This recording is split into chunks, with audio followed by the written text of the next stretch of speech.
We often talk about the nuts and bolts of stress management, and Dr. Schiffner did a wonderful job of telling us about the nuts and bolts. But it's interesting, and what I found is, talking with these hundreds of lawyers around the state, they often know about the nuts and bolts. They know they should be exercising. They know they need stress management. And that's part of their problem. They know about it, but they don't do anything about it, and we're all guilty of that. But I want to address another aspect of it that you don't hear about very often.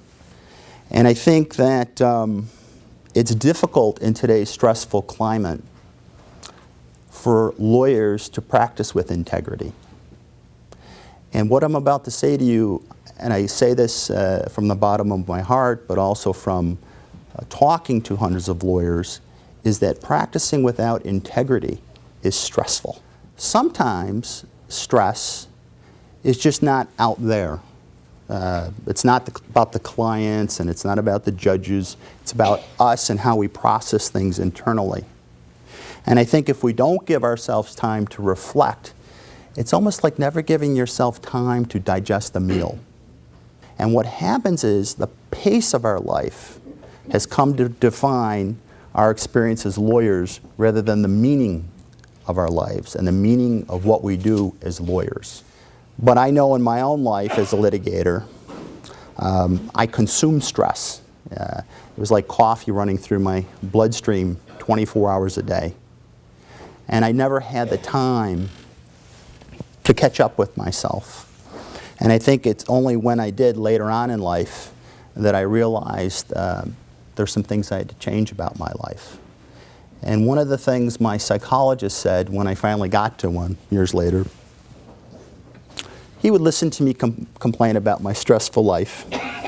And he had a computer screen in front of him. He had a computer, and he turned it around to let me see what had been written on it. And it said, "What next?" ?